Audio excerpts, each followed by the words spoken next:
बिस्मिल्लाहिर्रहमानिर्रहीम। अस्सलाम वालेकुम नाज़रीन, आप यूट्यूब चैनल देख रहे हैं, मैं इमरान खान हूँ। नाज़रीन, जो ईरान और इसराइल के बीच में सूरत हाल है उसमें कुछ लेटेस्ट इन्फॉर्मेशन है मेरे पास, वो मैं आपके साथ शेयर करता हूँ बाद में। लेकिन पाकिस्तान के अंदरूनी हालात के ऊपर कुछ चीज़ें जो मुझे आपको बतानी है। एक तो मैंने पिछले व्लॉग में आपको बताया था कि आर्मी चीफ के हवाले से इकनॉमिक टाइम्स में एक खबर छपी है और उसमें यह कहा गया कि आर्मी चीफ को दावत नहीं दी अमेरिका ने। व्हाइट हाउस ने यह क्लेम किया है और उन्होंने डिनाई किया है, यह तरदीद की है इन खबरों की कि पाकिस्तान के army chief general Asim Munir को या दुनिया के किसी और आर्मी चीफ को अमेरिकी फौज की 250वीं जो एक एनिवर्सरी है उस परेड के मौके पे दावत दी गई। किसी को दावत नहीं दी गई और ये खबरें झूठ थी और झूठ फैलाया गया। इसमें हुआ क्या था, अब ये कहानी मैं आपको बताता हूं, ये बड़ी दिलचस्प है। हुआ ये कि सबसे पहले ये खबर डाली इंडियन मीडिया ने और एक दाने के तौर पर डाली, तो पाकिस्तान में मौजूद टाउटों ने यह दाना चुग लिया। जरा मैं आपको फिर बताता हूं कि इंडियन मीडिया ने यह दाना डाला और पाकिस्तान में मौजूद जो टाउट्स हैं, जो प्रोएक्टिव टाउट्स हैं या जो सुपर टाउट्स हैं, जो बहुत हर वक्त तैयारी में रहते हैं कि जूता कहीं नजर आए तो हमने पॉलिश करना है फटाफट, जो हर वक्त पॉलिश अपने मुंह पर मलकर तैयार रहते हैं कि कहीं पे जूता नजर आ जाए हमने जनाब फौरी तौर पे उसको पॉलिश करना है। तो ये जो टाउट्स थे, जैसे ही इंडियन मीडिया ने दाना डाला इन्होंने फौरन चुग लिया, क्योंकि ये जो फेक न्यूज है ये इंडियन मीडिया ने पहले चलाई थी कि पाकिस्तान के आर्मी चीफ को अमेरिका ने दावत दी है, डोनाल्ड ट्रंप ने या अमेरिका ने, कि डोनाल्ड ट्रंप की सालगिरह भी है और 250वीं एनिवर्सरी भी है, लिहाजा इस मौके पे पाकिस्तान के आर्मी चीफ को या फील्ड मार्शल आसिम मुनीर साहब को बुलाया गया। अब इसके ऊपर टाउटों ने दाना चुग लिया और उन्होंने एक के बाद एक जमीन आसमान के कलाबे मिलाना शुरू कर दिए और इन्हें एस्टेब्लिशमेंट ने मना भी नहीं किया कि ये तुम क्या कर रहे हो, क्योंकि ये तो झूठी तारीफें कर रहे थे, ये तो खुशामद कर रहे थे और खुशामद तो सबको पसंद होती है। तो इस झूठ की बुनियाद के ऊपर इन्होंने पूरा एक महल खड़ा कर दिया जिसकी वजह से बाद में शर्मिंदगी हुई। अब वही इंडियन मीडिया जिन्होंने दाना फेंका था और इन्होंने दाना चुग लिया, तो उन्होंने बाद में बड़े आराम से व्हाइट हाउस का मौक़िफ़ लिया या नहीं लिया, जो भी किया उन्होंने उसके ऊपर खबर जारी करवा दी कि जनाब इनको तो दावत मिली नहीं। और ये क्लेम नहीं कर सकते कि दावत मिली या नहीं मिली। मैंने अपने तौर पे सोर्सेज से पता किया तो मुझे जो एस्टेब्लिशमेंट के सोर्सेज हैं उन्होंने बड़ा क्लियरली कहा, उन्होंने कहा कोई दावत नहीं आई थी और हमने कहीं क्लेम नहीं किया कि दावत आई थी। लेकिन मजे की बात यह है कि पाकिस्तान की जो एस्टेब्लिशमेंट है उसे चाहिए कि ये जो प्रोएक्टिव किस्म के टाउट्स हैं इनको लगाम डालें और शर्मिंदगी से बचने के लिए इन टाउट्स को ये बता दें कि जब आपको कोई व्हाट्सएप आए तो उसके ऊपर आप खबर दे दिया करें, जैसे आप हमेशा देते हैं। अपने जहन से काम लेने की कोशिश ना करें या शाह से ज्यादा शाह के वफादार बनने की कोशिश ना करें। तो हुआ यह था कि जाली खबर जो चलाई थी वो इंडियन मीडिया ने चलाई थी, उन्होंने पहले फैलाई थी बकौल जो अभी तक सोर्सेज सामने आ रही है, जो चीजें सामने आ रही है। लेकिन जो पाकिस्तानी टाउट्स हैं उन्होंने गेम चक के रख दी, PMLN के अकाउंट्स हो या दीगर हो, उन्होंने कहा जनाब कमाल ही हो गया भाई, आसिम मुनीर साहब के आगे बिछ गया डोनाल्ड ट्रंप, तेंज हो गया तो उंज हो गया, कहानी के ऊपर कहानी, कहानी के ऊपर कहानी, ऐसी ऐसी कहानियां जमीन आसमान के कलाबे इन्होंने मिलाए कि पता नहीं क्या हो गया, भगड़े डाल दिए, गिद्दे डाल दिए, इन्होंने माइये गाना शुरू कर दिया आसिम मुनीर साहब के और डोनाल्ड ट्रंप के। लेकिन बाद में पता चला कि जनाब वो तो काम ही कोई नहीं हुआ, बल्कि व्हाइट हाउस की तरदीद छाप दी गई। अब इस सारे मामले के ऊपर एक सुबकी सी हुई है और मेरे ख्याल में यहाँ पे पाकिस्तान की एस्टेब्लिशमेंट के लिए बहुत कुछ सीखने के लिए है कि जब कोई खुशामद कर रहा हो तो तब भी उससे बचना चाहिए, क्योंकि खुशामद के नतीजे में भी बाद में कभी कभी प्रॉब्लम क्रिएट हो जाते हैं। इसराइल और ईरान की तरफ जाते हैं, लेकिन पहले गंडापुर साहब की जो बारीक वारदात है इस पर पाकिस्तान तरीके इंसाफ में काफ़ी तशवीश पैदा हुई है। मेरी एक दो लोगों से बात हुई है, लेकिन तफसीली जो पार्टी का मौक़िफ़ है वो मैं लेने की कोशिश करूंगा। जुबैर अली खान साहब ने इस पर खबर दी है कि जो पॉलिटिकल कमेटी है पाकिस्तान तरीके इंसाफ की उसमें बड़ी तशवीश है और वो बहुत परेशान है गंडापुर के स्टेटमेंट्स को लेकर। यानी अभी तहरीक इंसाफ की क़यादत इतनी कमज़ोर है बेचारी, वो इतने कमज़ोर लोग हैं जो लगे हुए हैं कि वो अली अमीन गंडापुर से सवाल भी नहीं पूछ सकते, और जो भी अली अमीन गंडापुर से जवाब तलबी करना चाहता है उसकी कहीं और से जवाब तलबी हो जाती है, या इदारे हाथ पैर धोकर उसके पीछे पड़ जाते हैं, उसकी ज़िंदगी तंग कर देते हैं, उसके लिए पाकिस्तान की ज़मीन तंग कर दी जाती है। अब इमरान खान साहब ने पहले 2 मरतबा देखे ना, इसको बारीक वारदात को आप समझिए। गंडापुर साहब क्या कह रहे हैं, गंडापुर साहब ने जो अल्फाज इस्तेमाल किए हैं वो कोई अस्करियत पसंद इस्तेमाल कर सकता है, TTP इस्तेमाल कर सकती है, कोई मजहबी जनूनी जमात इस्तेमाल कर सकती है, कोई ऐसी जमात जिसका कोई और मिशन हो वो इस्तेमाल कर सकती है, लेकिन पूरे पाकिस्तान के अंदर एक साथ लोगों में मकबूल जमात जो चारों सूबों की नुमाइंदगी करती है, पूरे मुल्क के अंदर उसकी नुमाइंदगी है, ऐसी जिम्मेदार जमात का कोई भी जिम्मेदार रुकन ऐसी बात नहीं कर सकता। गोलियां मारेंगे, हथियार लेकर जाएंगे, एक के बदले 2 गोलियां चलाएंगे। भाई जब इमरान खान ने पहले, देखना बारीक वारदात यह है कि इमरान खान ने तो अब इस्लामाबाद बुलाया ही नहीं, अडियाला जेल बुलाया ही नहीं, तो आप मुंह उठा के लोगों को क्यों कह रहे हैं कि जनाब अडियाला जेल जाएंगे हम बंदूकें लेकर। हालांकि इसी अली अमीन गंडापुर ने मुझे बहुत पहले ये बात एक दिन बताई थी और ये गवाही भी देंगे कि इन्होंने मुझे बताई थी कि इमरान साहब, कई लोग ये कहते हैं कि अडियाला जेल चले जाओ, तो हमने अडियाला जेल कभी नहीं जाना। मैंने कहा जी क्यों नहीं जाना, तो उन्होंने कहा इसलिए नहीं जाना कि हम अडियाला जेल जाएंगे तो इसी बहाने कोई ना कोई दंगा करवा के अंदर इमरान खान को नुकसान पहुंचा देंगे और बाद में ये हमें कहेंगे कि तुम्हारी वजह से हो गया है, और वो मुद्दा भी हम पे डाल देगा कि जनाब हमारे साथ ऐसे लोग गए थे जिन्होंने इमरान खान को नुकसान पहुंचा दिया है। ये अली अमीन गंडापुर ने इस खदशे का इजहार मेरे सामने किया था, मैंने अपने कानों से सुना, उन्होंने ये बात की थी। अब वो कहते हैं कि हम बंदूकें लेकर जाएंगे और अडियाला जेल जाएंगे। मुझे नहीं समझ आ रही कि वो क्या कहना चाह रहे हैं और क्या करना चाह रहे हैं। इमरान खान ने 2 मरतबा इस्लामाबाद बुलवाया था, ये हम सब जानते हैं, अच्छी तरह जानते हैं। 2 मरतबा इमरान खान ने इससे पहले कहा था कि इस्लामाबाद आ जाओ, तब अली अमीन गंडापुर साहब जो मुकर्ररा जगह रखी गई थी वहां पहुंचे नहीं, इस्लामाबाद तक आए, और वो जहां पे इमरान खान साहब ने बुलाया डी चौक, वहां ये पहुंचे नहीं। एक दफा इन्होंने पहाड़ियां क्रॉस की और एक दफा ये कारकुनों को निहत्ता गोलियां खाता हुआ छोड़ के वहां से चले गए। हालांकि इन्होंने कहा था जी मैं कुर्बानी दूंगा, सबसे पहले मैं गोली खाऊंगा, सबसे आगे मैं खड़ा हूंगा। ऐसा कुछ नहीं किया, सिर्फ वो कहानियां ही थी। बहरहाल अब अली अमीन गंडापुर साहब जो कुछ कह रहे हैं, इस पे पाकिस्तान तहरीक इंसाफ के अंदर तशवीश पैदा हुई है। जुबैर अली खान साहब ने यह खबर दी है कि इसमें जो पॉलिटिकल कमेटी है पीटीआई की, वो भी बहुत हैरान है कि ये क्या कर रहे हैं। इमरान खान ने तो कहा कि पूरा मुल्क बंद करना है, जो जो जहां मौजूद है वो वहां पे बंद करेगा, बड़ी बड़ी शाहराहों को, पूरे मुल्क को जाम करना है आपने आने वाले वक्त में। इमरान खान की हिकमत अमली कुछ और है। अली जब इमरान खान कहते हैं इस्लामाबाद आओ, ये इस्लामाबाद नहीं जाना चाहते। जब इमरान खान कहते हैं इस्लामाबाद नहीं आना, तो ये कहते हैं अब मैं इस्लामाबाद जाऊंगा और वो भी बंदूकें लेकर जाऊंगा। तो ये जनाब जहालत वाली बातें।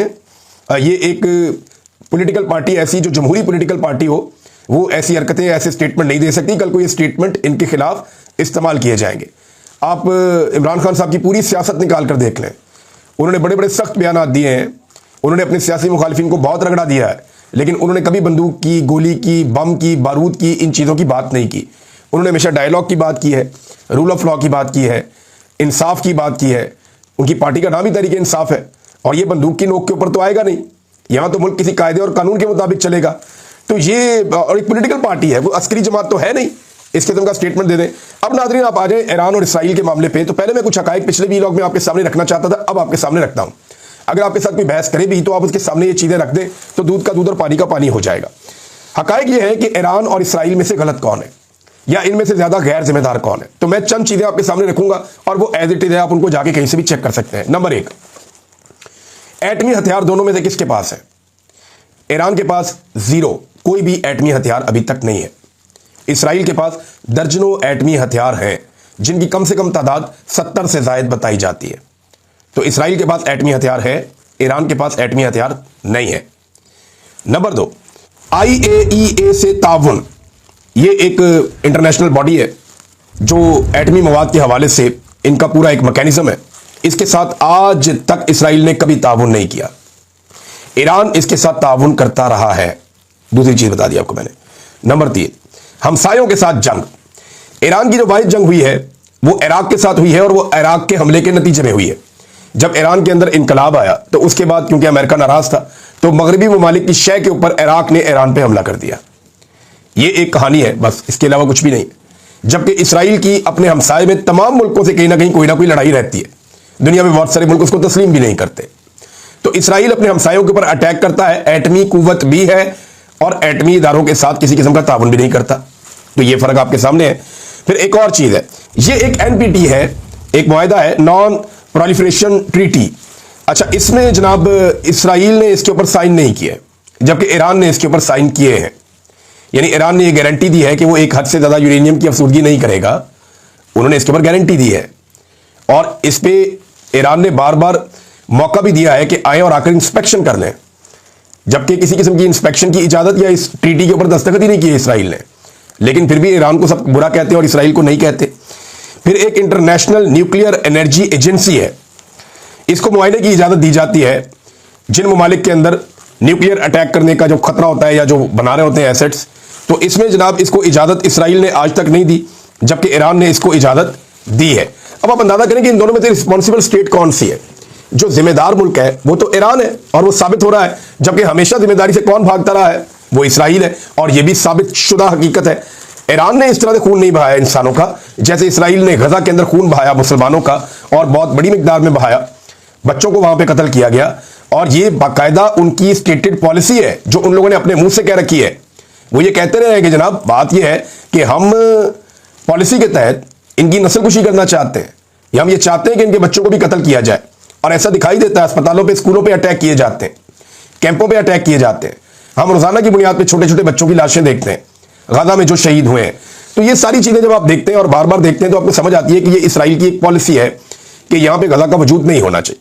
लेकिन इस मरतबा जब ईरान ने अटैक किया और सिविलियन एरियाज टारगेट हुए, तो इसके ऊपर बहुत सारे ऐसे पंफलेट सोशल मीडिया पे गर्दिश कर रहे हैं जहां बताया जा रहा है कि इसराइल ने जो अटैक किया है, वो बता रहे हैं जनाब, वो खुद ये क्लेम कर रहे हैं, ये इसराइल का क्लेम है या उनके जो हमायती उनका ये क्लेम है कि इसराइल ने जो अटैक किए हैं वो मिलिट्री इंस्टॉलेशन पे किए हैं जनाब, और कोई ऐसी जगहों पे किए हैं जहां पे एटमी असासे हैं या साइंटिस्ट हैं या ऐसी जगह हैं। लेकिन ईरान ने जो डाटा दिया उसमें बताया कि नहीं, बहुत सारे सिविलियंस भी शहीद हुए हैं। दूसरी तरफ ये भी वो दावा कर रहे हैं कि जो ईरान की तरफ से अटैक हो रहा है उसमें नुकसान सिविलियंस का हो रहा है।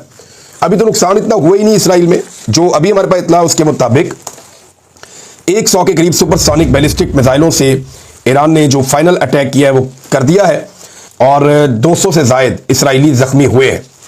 ईरान ने बहुत क्लियरली ये बात की है कि जो इसराइल ने हमारे ऊपर हमला किया और जो पहल की है इसमें अमेरिका बराबर का शरीक है और सख्त नताइज भुगतने होंगे।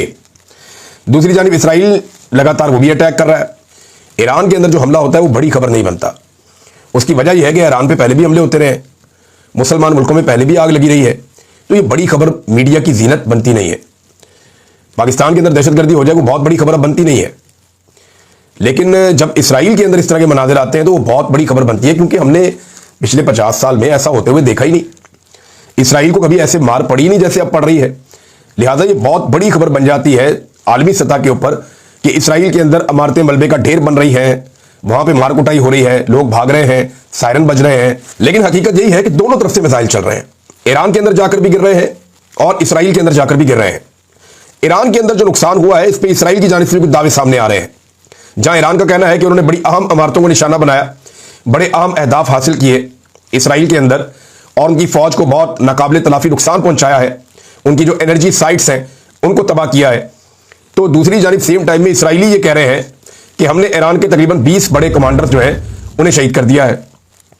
खासतौर पे आर्मी चीफ का, पासदारानी इनकलाब के जो चीफ हैं उनका वो नाम लेते हैं, और साथ ही साथ उन्होंने एक और दावा किया कि हौसी मलेशिया जो यमन में है उनके जो मिलिट्री चीफ हैं मोहम्मद अल गम्मारी, उन्हें भी वो कहते हैं उन्होंने शहीद कर दिया। ईरान देखें 2 जगह से अटैक कर रहा है। अगर आप मशरिक़ वस्ता का नक्शा देखते हैं मिडिल ईस्ट का तो आपको सारी समझ आ जाएगी। जब ईरान अपने मुल्क से मिसाइल दागता है तो ये मिसाइल जब पहुंचता है इसराइल में तो कम से कम 2 मुल्कों को ये क्रॉस करता है, एक इराक और दूसरा उर्दन। इन 2 को क्रॉस करके वो जाके फिर इसराइल में गिरता है। दूसरा रास्ता जो इनके पास है वो है यमन से, रेड सी के ऊपर से फ्लाई करता हुआ जाता है वेपन या मिसाइल, और वो यमन से जब उड़ता है तो वो सीधा जाके इसराइल में गिरता है। और यहां पे उसे बाद औक़ात थोड़ी बहुत सऊदी अरब का एक कॉर्नर क्रॉस करना पड़ता है, नहीं तो वो समुद्री रास्ता लेकर ही जाकर गिर सकता है इसराइल के ऊपर। तो ये 2 जगह है जहां से अब तक ईरान अटैक करता चला आ रहा है। अमेरिका ने एक बात कही है और डोनाल्ड ट्रंप ने बड़ी वजाहत के साथ कहा है कि अमेरिका जो है वो ईरान और इसराइल के तनाज़े में फरीक नहीं है।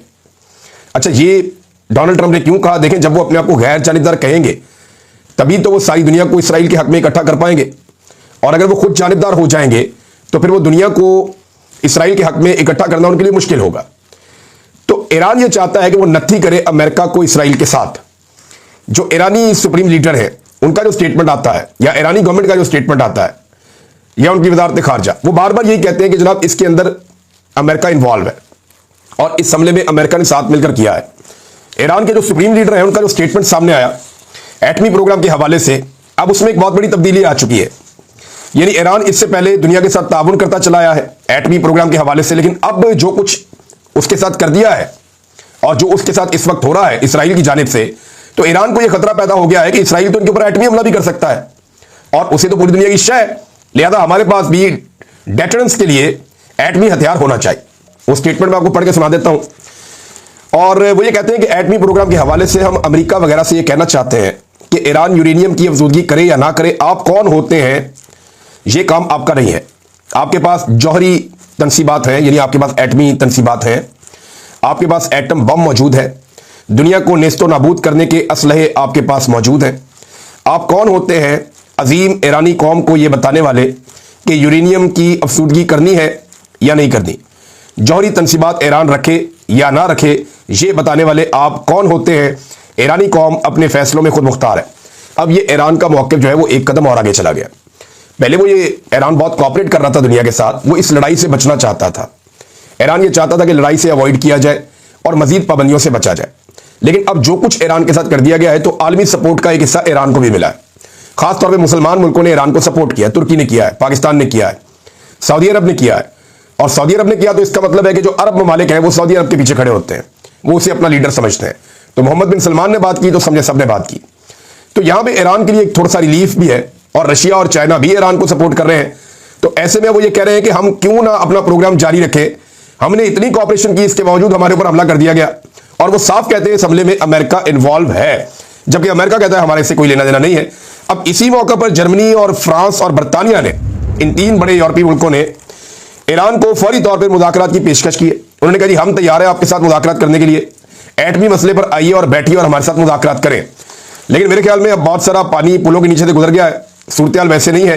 पाकिस्तानी वज़ीर आज़म का भी एक ट्वीट आया, और ये ट्वीट उनका आया ईरानी हुकूमत के हक में, ईरान के हक में, इसराइल के खिलाफ। ये बड़ी अच्छी बात है, बल्कि अमली तौर पर पाकिस्तान को मदद करनी चाहिए।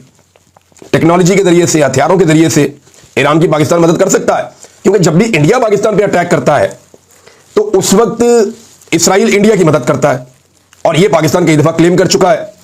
तो जो इसराइल पाकिस्तान के साथ करता है वही पाकिस्तान इसराइल के साथ भी कर सकता है, और इसी को टिट फॉर टैट कहते हैं, जैसी करनी वैसी भरनी। नाज़रीन, पाकिस्तान में एक बड़ी अजीब चीज चल रही है। बहुत सारे ऐसे टाउट्स हैं जो पाकिस्तान के आर्मी चीफ या फील्ड मार्शल आसिम मुनीर साहब और नवाज शरीफ और जरदारी साहब से उनका मौक़िफ़ नहीं लेना चाहते, जो ओहदों पे बैठे हुए उनसे मौक़िफ़ नहीं लेना चाहते कि जनाब क्या चल रहा है इसराइल और ईरान के मामले पे, आपके दिल पे, आप बताइए ना। उनसे मौक़िफ़ नहीं लेना चाहते, लेकिन जेल में बैठे हुए कैदी नंबर 804 से जानना चाहते हैं कि बताओ अब आप इस मामले में क्या कहते हो।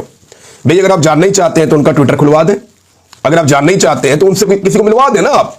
जब इमरान खान की किसी से मुलाकात ही नहीं हो रही, जब वो किसी से मिल ही नहीं रहे, तो उनका स्टेटमेंट बाहर कैसे आ जाएगा। फिर वो अजीबोगरीब बातें करते हैं कि जनाब वो ट्विटर के ऊपर स्टेटमेंट तो दे सकते हैं। भाई ट्विटर के ऊपर जो लोग बैठे हुए ना इमरान खान साहब की टीम में, अगर आपको समझा देता हूं, वो लोग इंतजार करते हैं।